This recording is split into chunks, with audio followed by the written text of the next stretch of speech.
다니엘이 활동한 그 시대에는 고대 근동 지방의 사람들은 전쟁은 비록 사람들이 국가 간의 전쟁을 하지만 그 전쟁은 신들의 싸움이라고 생각했습니다. 그래서 전쟁에서 승리한 그 나라는 그 나라가 섬기던 신이 피하는 신보다도 더 강하고 힘이 셌기 때문에 승리했다라고 생각을 했습니다. 그러니까 전쟁에서 패했다는 것은 국가의 승리가 아니라 신의 승리, 신에 의해서 승패가 가름된다라고 생각을 했습니다. 느부갓네살 왕과 또한 바벨론 사람들, 이 모든 사람들도 이 유다와의 전쟁에서 유다를 패망시키고 포로로 잡아가는 그런 전쟁의 승리를 했습니다. 그래서 느부갓네살 왕이나 바벨론 사람들은 그들도 똑같이 이런 생각을 했습니다. 우리 바벨론 신이 유다의 신, 하나님의 신보다도 더 강해서 승리했다라고 생각했습니다. 그래서 포로로 잡아갔던 사람들이나 또 멸망한 그 국가의 사람들 모두가 승리한 바벨론 신에게 굴복해야 되고 또 바벨론 신을 섬겨야 한다라는 그런 전제가 있었습니다. 역시 다니엘과 이 세 친구가 이제 가장 뛰어난 이 세 친구를 데려다가 이제 훈련을 시켰죠. 왕궁에서 훈련을 시키고 이렇게 하는데 이 훈련을 시킬 과정에 가장 중요한 것은 바로 자기들이 섬기는 힘 있는 신, 승리를 가져다 주는 그 신 앞에 굴복해야 된다는 것이었습니다. 그게 가장 큰 그들의 목적이었습니다. 그래서 먹는 거라든지 모든 훈련은 또 모든 가르치는 교육은 거기에 포커스를 맞추고 있었습니다. 그런데 이렇게 훈련을 받으면 대부분이 그렇게 이제 바벨론에게 굴복하고 바벨론의 신을 따르고 이렇게 됩니다. 그런데 이 다니엘과 이 세 친구는 그런 철저한 교육을 받지만 절대 흔들리지 않는 것을 볼 수 있습니다. 그들의 신앙은 더욱더 굳건했고 그들이 얼마나 대단히 그 신앙의 힘이 좋았는지 우리는 확인할 수가 있습니다. 오늘 본문 말씀을 통해서도 느부갓네살 왕과 또 다니엘의 그 대화 속에서도 다니엘이 얼마나 그런 참 어려운 상황 속에서도 다니엘이 얼마나 대단한 신앙을 가지고 있는지 다시 한번 확인하게 됩니다. 느부갓네살 왕이 이제 바벨론 제국을 크게 일으켜서 통치한 지 2년이 되었습니다. 2년이 됐을 때 잠을 자다가 꿈을 꾸게 됩니다. 꿈을 꿨는데 그 꿈이 평범한 꿈이었으면 그냥 별 의미 없이 넘어갔을 텐데 그 꿈이 아주 특이하고 기이한 꿈이었습니다. 그래서 이 꿈을 꾸고 난 느부갓네살 왕이 굉장히 깊은 고민에 빠집니다. 과연 이 꿈이 어떤 의미를 담고 있을까? 이런 아주 굉장히 깊은 고민을 가지고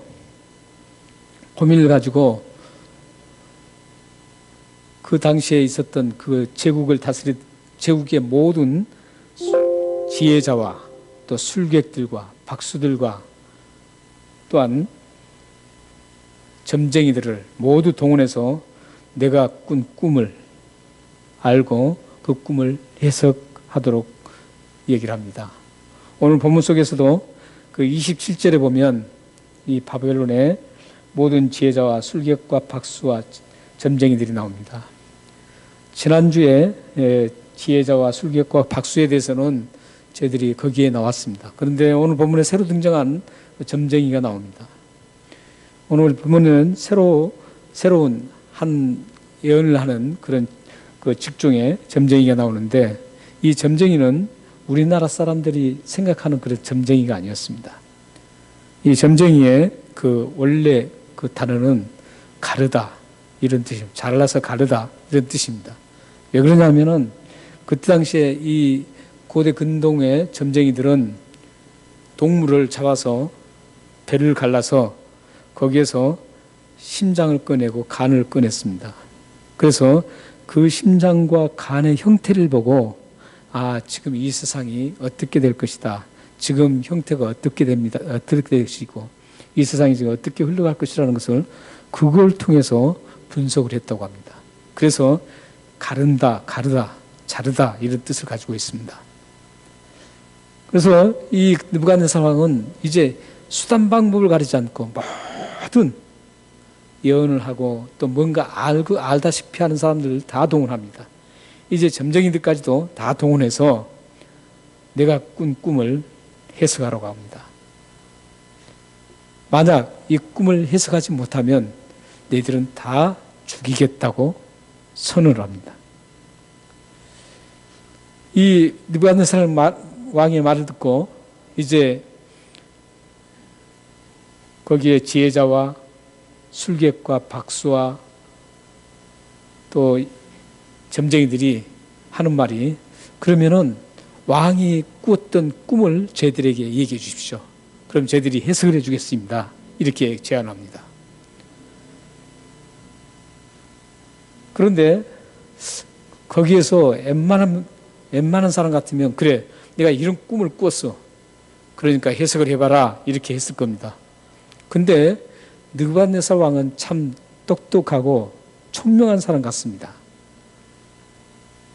내가 이런 꿈을 꿨다라고 얘기하지 않고 너희들이 내가 꾼 꿈을 얘기하고 그 꿈에 대해서 해석을 하라. 이렇게 하는 겁니다. 사실 그렇지 않습니까? 꿈을 꾼 것을 얘기해서 해석을 하라 그러면 뭐 다 해석을 할 수가 있겠죠. 뭐 자기가 거짓말을 할 수도 있는 것이죠. 이런 꿈은 이런 꿈입니다. 얼마든지 해석을 할 수 있습니다.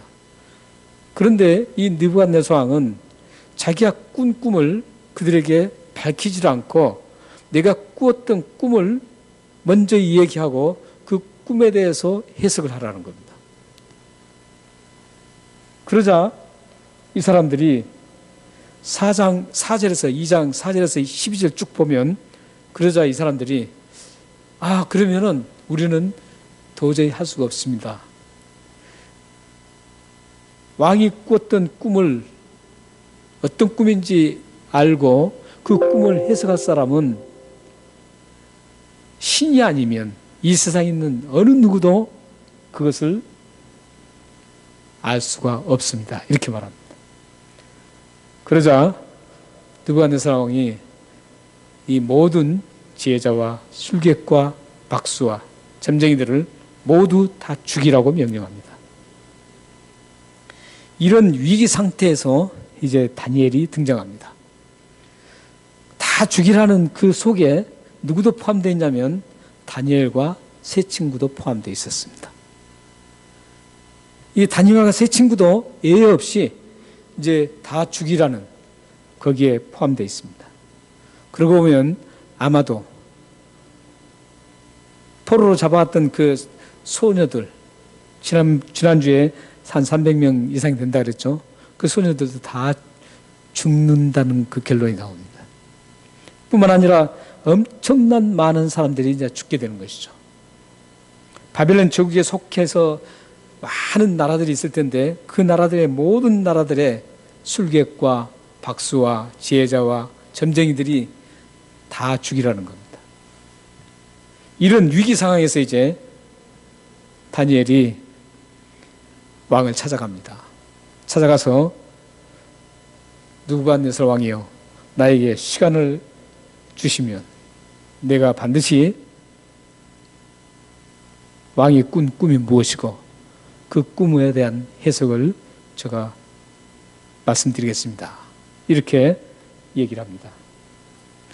그리고 나서 이제 다니엘이 나와서 세 친구에게 하나님께 기도하자고 합니다. 그래서 세 친구들이 이제 기도합니다. 하나님 앞에 기도하는데 하나님께서 다니엘에게 느부갓네살 왕이 꾸었던 꿈이 무엇이고 그 꿈의 의미가 무엇인지 해석을 정확하게 다니엘에게 계시로 보여주셨습니다.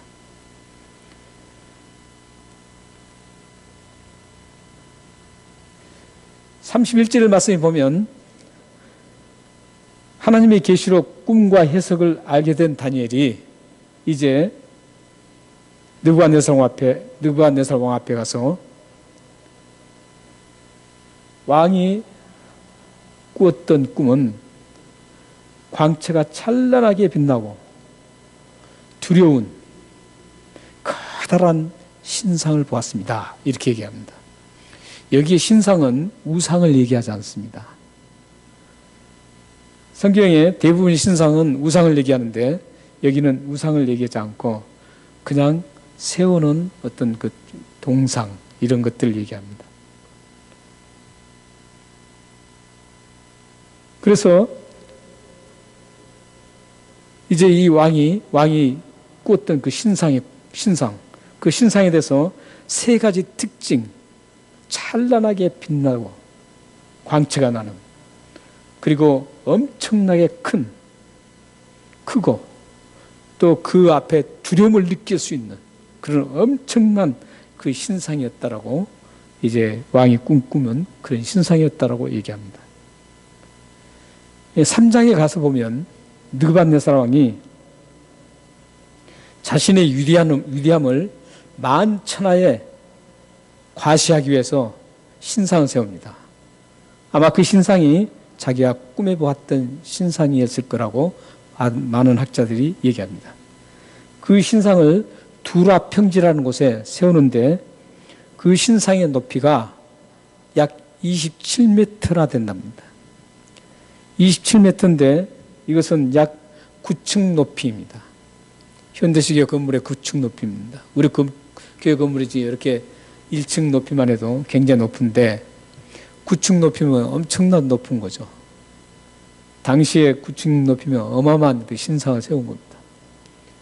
그 신상을 이 느부갓네살이 세웁니다. 아마 꿈에 보았던 그 신상을 세우게 했던 것 같습니다.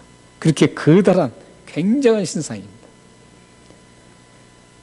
그래서 다니엘은 26절과 30절에서 이제 이 신상이라는 것을 정확하게 느부갓네살 왕이 꾸었던 신상에 대해서 정확하게 얘기를 합니다.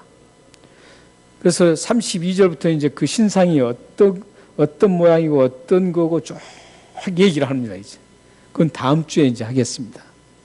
거기에 의미는 대단한 많은 의미가 있습니다. 역사적인 의미입니다. 한 시대의 역사를 농축해 놓은 그 신상이었습니다. 그런데 그 신상은 이 신상을 하나님께서 이 느부갓네살 왕에게 꾸게 하셨던 그 이유는 이 느부갓네살 왕이 자신이 이제 주위를 다 정복하고 바빌론 제국을 세웠는데 그 제국을 어떻게 다스리고 이 제국의 미래를 어떻게 해야 될 것인가 굉장히 고민에 빠졌습니다. 고민에 빠져서 그 신상은 고민하고 있을 때 하나님께서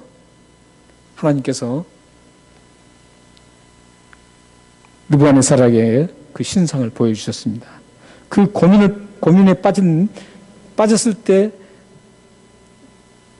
하나님께서 이 신상 꿈을 꾸게 했다라는 그 내용이 오늘 본문에 29절에 나옵니다. 왕이여, 왕이 침상에서 장래일을 생각하실 때 은밀한 것을 나타내시는 이가 장래일을 왕에게 알게 하셨사오니.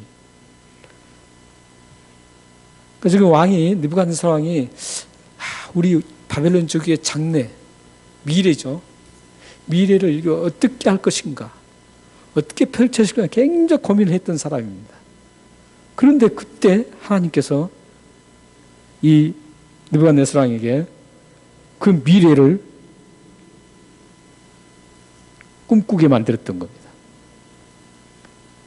그러고 보면 비록 하나님을 모르는 느부갓네살 왕이지만 우리들이 어떤 비전을 가지느냐, 어떤 꿈을 꾸고 어떤 생각을 하느냐에 따라서 하나님께서 우리들에게 길을 인도해 주실 수 있다는 겁니다. 꿈이 없으면 항상 내가 이 자리에서 그냥 안주하면 하나님도 가만 내버려 두죠. 그렇기 때문에 우리는 부단히도 어떻게 하면 내 인생에 하나님을 위해서 살 수 있는 그 미래를 어떻게 하면 하나님을 위해서 하나님의 영광을 드러내는 그러한 삶을 펼칠 것인가, 이런 생각을 하면서 여러분들이 고민한다면 하나님께서 반드시 여러분들에게 지혜를 주실 거고 그 환경을 주실 거고 또 하나님께서 어떻게 하든지 그 길을 열어주실 것입니다. 그렇기 때문에 여러분들은 꿈을 가지셔야 됩니다. 그것을 요즘에는 아주 좋은 말로 비전이라고 그러죠. 비전.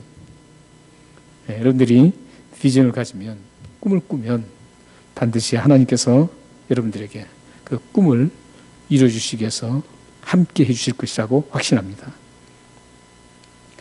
이렇게 꿈을 꾸었던 느부갓네살에게 이제 직접적으로 꿈에 이제 신상을 보여주셨습니다. 신상을 보여주셨는데 그 신상이 대단한 신상이었습니다. 그리고 다음 주에 나누겠지만 그 신상은 어떤 바벨론의 그 일개 국가의 미래를, 장래를 나타내는 꿈이 아니라 그 후에 이루어질 그 모든 제국의 꿈, 심지어는 로마까지 더 가서 그리스도께서 이 땅에 재림하실 그날까지 그 꿈을 그 신상에 다 보여주셨습니다. 그래서 다니엘은 그 신상의 꿈을 계시록까지 연결시켜서 그 꿈이 성취됐는데 대단한 중요한 신상의 꿈이었습니다. 그런데 우리는 여기서 중요한 것은 다니엘이 이 꿈을 이제 정확하게 맞췄단 말이죠. 해석이야 아무렇게 해도 돼요. 그래도 누가 알겠어요? 꿈을 꿨는데, 내가 이런 꿈을 꿨는데, 예를 들어서 뭐 우리나라에도 그렇죠. 확 저기 똥통이 빠졌다. 그러면은 뭐 좋은 꿈이라 그러죠. 뭐 대지를 봤다. 그러면 좋은 꿈이니까 어떤 분은 뭐 복권을 사고 막 이래요. 근데 꿈을 꾼 얘기를, 그 꿈꾼 얘기를 하면 누구든지 해석은 다 할 수 있어요. 귀에 검은 귀걸이, 코에 검은 코걸이라고 꿈을 그렇게 다 해석할 수 있습니다. 그런데 문제는 꾸었던 꿈을 얘기한다는 것은 도저히 알 수가 없습니다. 잠자다가 그 사람이 꾼 꿈을 얘기 안 하면 누가 알겠습니까? 내가 꾼 꿈을 얘기해보라 그러면 어떻게 알겠습니까? 지금 느부갓네살 왕이 그렇게 했던 거예요. 그런데도 하나님께서 정확하게 꾸었던 꿈을, 신상의 꿈을 얘기를 하고 있습니다. 그래서 이제 후에 전개되는 스토리지만 모두가 지혜자나 술객과 박수, 점쟁이들이 죽임을 당하지 않는 그런 대단한 일을 다니엘이 하였습니다. 다니엘이 기도해서 그걸 받아서 하나님 앞에 그 느부갓네살 왕에게 이제 확실하게 꿈이 이거라고 얘기했습니다. 그런데 우리는 여기서 다니엘이 굉장히 위대하다는 것을 발견할 수 있습니다. 오늘 본문 속에 28절과 30절 말씀이 보면 왕의 꿈을 알게 한 것은 내 지혜가 아니라는 겁니다. 나의 지혜로 그걸 알았던 게 아니라 하늘에 계신 하나님께서 나에게 알게 해서 알게 됐다라는 겁니다. 사실 웬만하면 자기에게 굉장한 것들이 명예가 주어지고 굉장한 일이 있으면 먼저 내가 이렇게 했다라고 대부분 그렇게 나올 수가 있습니다. 뭔가 조금 잘 되는 일도 내가 좀 똑똑해서 내가 머리를 좀 잘 써서 이 사업이 잘 됐어 이렇게 할 수가 있죠. 우리 사람은 그렇게 갈 수 있는 확률이 참 높습니다. 그런데 이 지금 대단한 위기 상황에서 그 당시에 모든 세상을 다 통치하는 바벨론 제국의 느부갓네살 왕, 그 앞에서 이것은 내가 한 게 아니라는 겁니다. 하늘에 계신 하나님이었다는 것. 이 말을 쉽게 뱉을 수가 없었어요. 왜 그런 줄 아세요? 아까 제가 초기에 말씀드린 것처럼 느부갓네살 왕은 유다와의 전쟁에서 이겼던 것은 자신들이 섬겼던 신이 이겼다라고 생각했습니다. 그렇기 때문에 이미 다니엘이 섬기는 그 하늘에 계신다는 그 하나님은 이제 패배자입니다. 패배자예요. 그렇기 때문에 그 패배자는 섬길 가치가 없는 겁니다.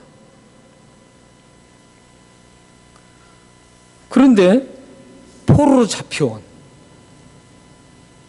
이 약관에 이제 17세를 넘기는 14에서 3년 동안 이제 훈련을 받았기 때문에 17세는 넘었겠죠. 17세가 넘은 약관의 그 청년이 자신들이 패배시켰던 아무것도 아닌 신이라고 생각했던 그 신, 하늘의 하나님께서 나에게 알겠다라는 것. 아무리 그걸 맞췄어도 자신들이 섬기는 신을 오히려 자신들이 섬기는 신들을 섬겼던 그 많은 사람들은 그걸 모르고 몰랐다고 할지라도 자신이 섬기는 그 신을 무시한다라고 생각할 수 있습니다. 그러면 여기서도 문제가 될 수가 있습니다. 그러면은 이 다니엘이 자신의 문제가 안 되게 얘기할 수 있는 것은 저가 저의 지혜 다 묵상하니까 떠올라서 저가 말씀한 겁니다. 이렇게 하면 전혀 문제없이 매끄럽게 지나갈 수 있는 문제입니다. 구태여 하나님을 얘기할 필요가 없어요. 여러분들도 그러잖아요. 하나님을 얘기할 필요 없이 넘어갈 수 있는 사항들이 많죠. 구태여 거기서 하나님을 얘기할 필요가 없이 그냥 참 매끄럽게 자연스럽게 넘어갈 것들이 많죠. 그럼 그냥 넘어가죠. 하나님을 얘기하면 더 좋죠. 하나님은. 그런데 그런 상황일지라도 그냥 넘어가도 되는 상황. 이때는 그냥 넘어가는 일이 있습니다. 그런데 이 다니엘은 거기에서 하나님께서 하셨다라고 단호하게 선언을 하고 있습니다. 그런 거 보면 이 다니엘이 참 대단합니다. 지난주에도 우리가 다니엘의 그 대단한 것을 왕의 음식을 거부했던 것을 함께 나눴는데 다니엘이 참 대단합니다. 다음에는 또 더 대단한 거 있죠. 여러분들이 잘 아시는 사자굴에 던짐을 받으면서까지 또 풀무불에 던짐을 받으면서까지도 대단한 신앙을 지키고 있죠. 오늘도 이 간단한 말씀 같지만 쉽게 하나님을 등장시킬 수 없는 그런 상황입니다. 그럼에도 불구하고 담대하게 하나님을 지가 하나님이 하셨다라고 말씀하고 있습니다.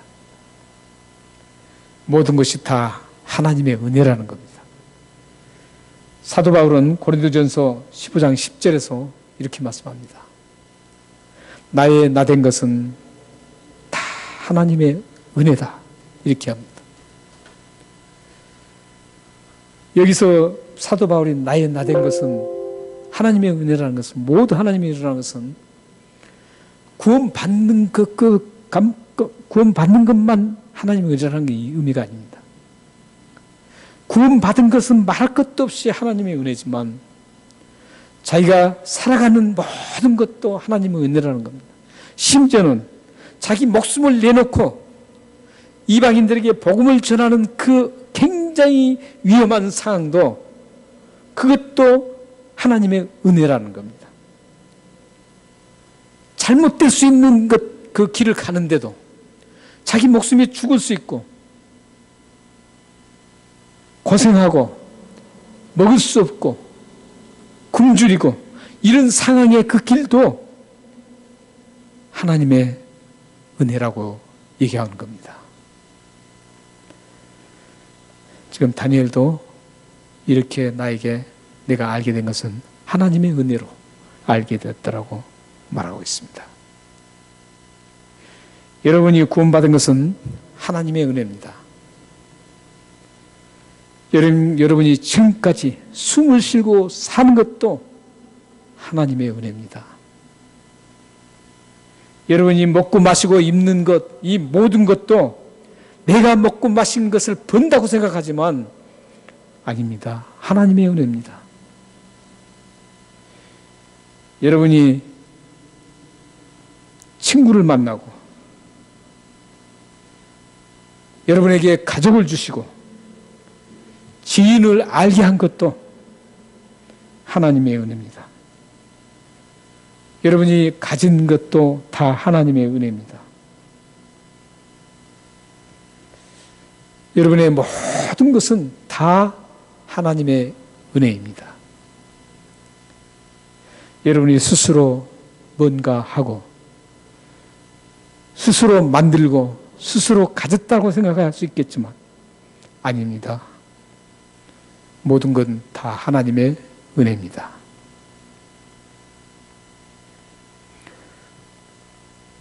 우리는 이 느부갓네살 왕의 꿈을 통해서 진품과 모조품을 구분할 수 있습니다. 이 다니엘이 느부갓네살 왕의 꿈을 통해서 다니엘이 참 진품이라는 것을 알 수 있습니다. 요즘은 기술이 발달되어서 전문가도 진품과 모조품을 구분하기 힘듭니다. 예전에는 전문가가 아니더라도 쉽게 구분을 했지만 요즘은 하도 정교하게 모조품을 만들기 때문에 이미테이션이라 그러죠. 모조품을 만들기 때문에 전문가들도 구분하기 쉽지 않습니다. 명품 가방이나 명품 옷 같은 것도 전문가들도 구분할 수 없을 만큼 아주 똑같이 만들어낸답니다. 우리가 쉽게 접할 수 있는 것도 있죠. 예전에는 꽃이 꽂아 있어요. 꽃병 같은 데 이렇게 막 어디 쇼에 가면 꽃병 같은 데 꽂아 있습니다. 그러면 예전에는 그 꽂아 있는 꽃들이 보면 모조품인지 금방 알 수 있었습니다. 왜냐하면 굉장히 조잡하게 만들었거든요. 근데 요즘에는 꽃병에 딱 꽂혀 있으면 가서 꽃이나 나무 같은 걸 만져봐야 돼요. 잎을 한번 꺾어보고 그러면 플라스틱이에요. 모조품. 그만큼 정교합니다. 요즘 시대는 이 모조품인지 진품인지 구분하기가 참 힘듭니다. 그러면 물건만 진품과 모조품이 있을까요? 신앙도 진품 신앙이 있고 모조품 신앙이 있습니다. 그런데 문제는 모조품 신앙인지 진품 신앙인지 이게 구분하기가 쉽지 않습니다. 성경에도 보면 마태복음 13장 같은 부분 비유 보면 가라지와 가라지 않는 것, 그 논에 함께 자랍니다. 어느 시대든지 진품 신앙인과 모조품 신앙인들이 함께 있습니다.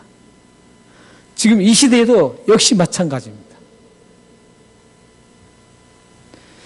이 코로나 바이러스가 지금 굉장히 확산되고 있고 우리를 참 어렵게 만들고 힘들게 만들죠. 이럴 때 보면 진품, 모조품 어느 정도 구분을 지어지는 걸 볼 수 있습니다. 믿음도 진품 믿음이 있고 모조품 믿음이 있습니다. 우리는 정말 그거 구분하기 힘듭니다. 그런데 진품과 모조품을 구분하는 기준을 오늘 말씀에서 정확하게 제시해 주고 있습니다. 그건 단 하나입니다. 나의 모든 것이 하나님의 은혜다. 내가 드러나는 것이 아니라 나를 통해서 대단한 일이 일어나면 그 대단한 일이 나의 이름을 위해서, 나를 위해서 그게 빛을 발하는 게 아니라 그 대단한 일들이 하나님을 위해서, 하나님의 살아계신 하나님의 영광을 위해서 빛이 드러나야 된다는 것이죠. 이런 신앙을 가지고 있느냐 아니냐가 모조품 신앙인가 진품 신앙인가 가려지는 겁니다. 지금 다니엘은 진품 신앙인입니다. 진품의 그 믿음을 가지고 있는 정말 보석 같은 사람입니다. 가짜 보석이 아니고 진짜 보석입니다.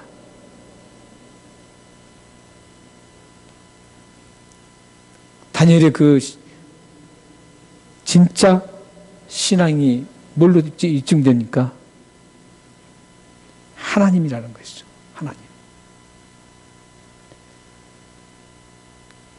내가 어떤 큰 일을 해놓고 그게 성취되고 그게 이루어졌을 때 내가 도취되고 내가 잘했다라고 박수치는 게 아니라 이렇게 나를 만드신 분은 하나님이시다.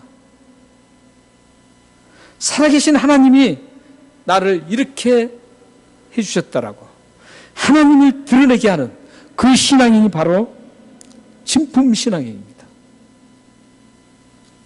여러분들의 삶의 작은 일에서도 마찬가지입니다. 큰 일뿐만 아니라 평소에 살아가면서도 여러분들이 항상 이것은 하나님이 하셨다라고, 하나님의 은혜로 내가 이렇게 됐다라고, 하나님의 은혜로 내가 이만큼 살게 됐다라고, 하나님의 은혜로 내가 지금 이 순간도 이걸 붙잡고 있다고, 이 어렵고 힘들지만 나는 하나님의 은혜로 지금 이렇게 기쁘게 편하게 가고 있다라고, 오직 하나님만이 나를 하셨다라고 하나님의 은혜를 강조하고 내 삶 속에 항상 하나님의 은혜가 흘러 넘치는 그런 모습을 보이는 사람이 바로 진품 신앙입니다. 사랑하는 여러분, 여러분의 작은 일에서나 힘들고 어렵고 또 크게 된 모든 일들은 다 하나님의 은혜라고 여러분들이 고백하시면서 진솔한 하나님의 은혜를 고백하면 하나님의 이름이 높여드리고, 이 서슬퍼런 느부갓네살 왕, 당시에 전 세계를 휩쓸었던 엄청난 그 느부갓네살 왕 앞에 하나님의 살아계신 존재를 높여드리는, 자기는 죽고 오직 하나님만을 높여드리는 그러한 아름다운 다니엘은 참 진품신앙이었습니다. 여러분들도 이 다니엘처럼 어떤 일을 만나든지 무엇을 하든지 하나님을 드러내는, 하나님의 영광을 드러내는, 하나님의 이름을 드러내는 여러분들 되시기를 주님으로 축원합니다. 기도하겠습니다.